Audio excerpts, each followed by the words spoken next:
गोविंद शिल्प घेऊन येत आहे एकूण 80 ट्विन बंगलोचा भव्य दिव्य पंढरपुरातील एकमेव प्रकल्प। आमच्या प्रकल्पाची वैशिष्ट्ये मनाला शांती देणारं महादेवाचं मंदिर, मुख्य रस्ता सुमारे 30 फुटांचा, अंतर्गत रस्ता सुमारे 20 फुटांचा, ग्रामपंचायत योजनेचा प्रत्येक बंगलोजला स्वतंत्र नळ, सांडपाण्याची सुरक्षित विल्हेवाट, सर्व टाइल्स ग्लॉसी आणि नामांकित कंपनीच्या, सर्व स्टेअर, खिडक्या, चौकटी सुपर ब्लॅक ग्रेनाइट, दोन्ही अटॅच बाथरूम पूर्णपणे टाइल्स, पंतप्रधान हर घर नल योजना पूर्णत्वाकडे, bathroom, basin, kitchen CP fittings हे जगवार कंपनीचे, स्टील वर्क पूर्णपणे जिंदाल कंपनीचे, 1000 लिटर पाण्याची टाकी, 150 लिटर सोलर वॉटर हीटर सोबत वॉटर प्युरिफायर, प्रत्येक बंगलोजला स्वतंत्र पार्किंग, दर्शनीय भाग पूर्णपणे डॅटो टाइल्स, टाटा प्रवेश कंपनीचे आकर्षक भक्कम दरवाजा, फुटी उंचीचे सुरक्षित कंपाऊंड। मग विचार काय करताय? गोविंद शिल्प, पत्ता गट नंबर 95, हॉटेल अंगण शेजारी, टाकळी रोड, पंढरपूर। घडामोडी पाहण्यासाठी आमच्या YouTube चॅनलवरील PVR म्हणजेच पंढरी वार्ता या न्यूजला सबस्क्राइब करा आणि शेजारील बेल आयकॉनवर क्लिक करा।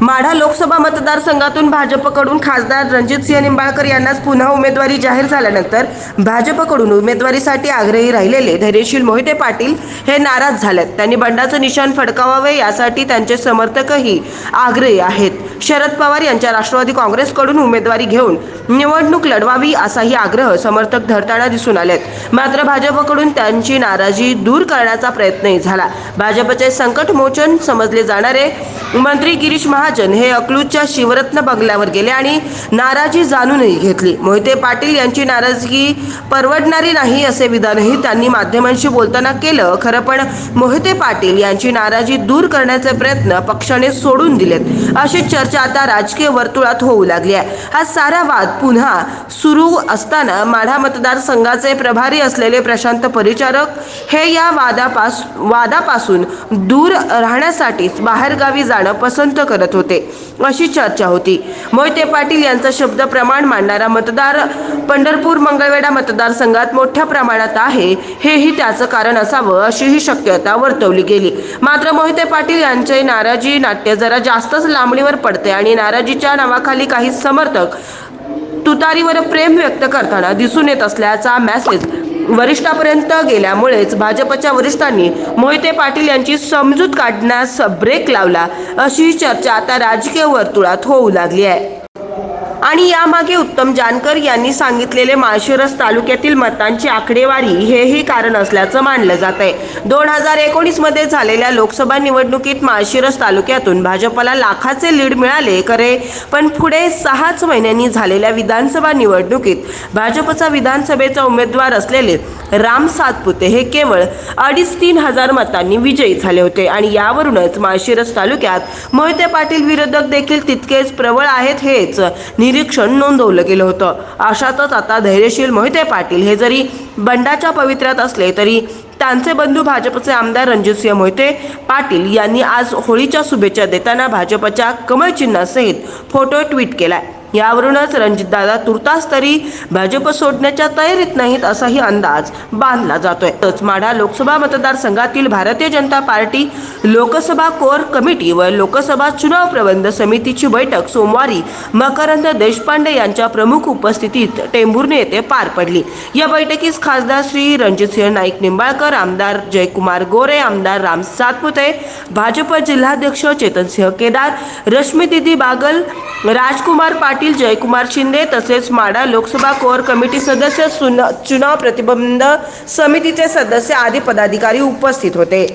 पक्षाची ध्येय धोरणे जनसामान्यांपर्यंत नेऊन पक्षवाढीसाठी आणि संघटना बळकटीकरणासाठी समर्पित भावनेने कार्य करावे असे आवाहन केलं। यावेळी फिर एक बार मोदी सरकार, अब की बार 4 से पार अशा घोषणा देत सहकाऱ्यांसह विजयी निर्धार केला। मात्र या बैठकीत सोमवारी आमदार रणजितसिंह मोहिते पाटील मात्र उपस्थित नव्हते। रणजितसिंह मोहिते पाटील का उपस्थित राहिले नाहीत याची अधिकृत माहिती मिळाली नसल्याने भाजपच्या समर्थकात मात्र पुन्हा अस्वस्थता निर्माण झाली आहे।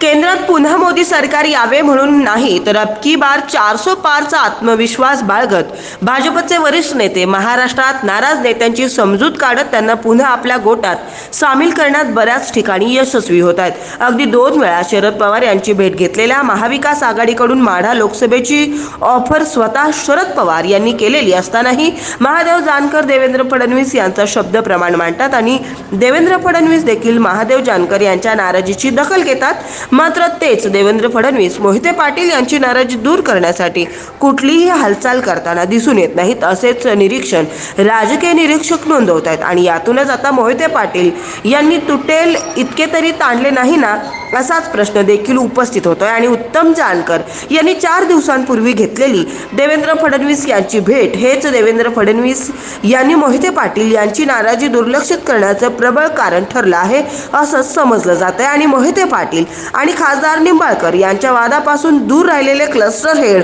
प्रशांत परिचारक हेही आता माढा लोकसभेच्या माध्यमातून पुन्हा अबकी बार 400 पारचा नारा आणखी प्रबळपणे माढा लोकसभा मतदारसंघात बुलंद करण्यासाठी सज्ज झाले आहेत, असेच टेंभुर्णीच्या बैठकीतून दिसून आलं आहे.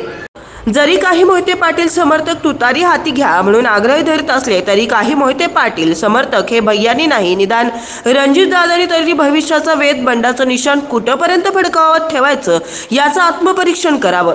एका खासदारकीसाठी तुतारी फुंकताना आत्ताच दमछाक होते.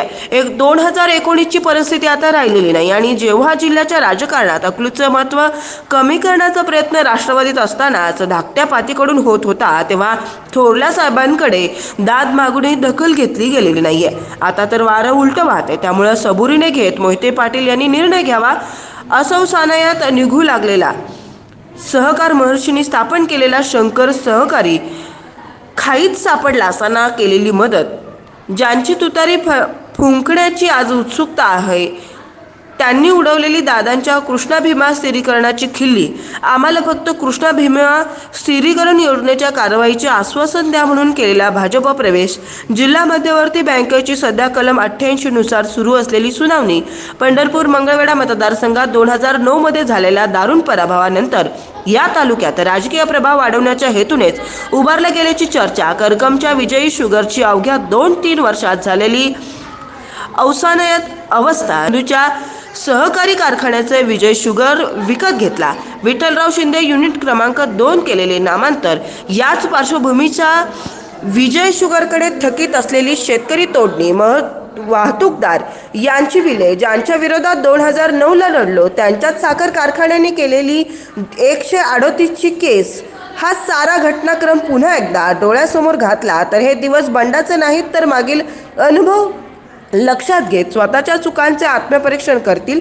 अबकी बारचा नारा देणाऱ्यांच्या गर्दीत घुसून एक पाऊल पुढे टाकत नेतृत्वाची सूत्रे हाती कशी घेता येतील याची रणनीती आखण्याचे आहेत, असे मत काही मोहिते पाटील समर्थकच खाजगीत व्यक्त करू लागलेत. पण हे सारं दुर्लक्षित करून खासदारकीसाठी मोहिते पाटील बंद करतात की अजून तुटले नाही तोपर्यंत मिटून घेतात, हेच पुढील काही दिवसात स्पष्ट होणार आहे.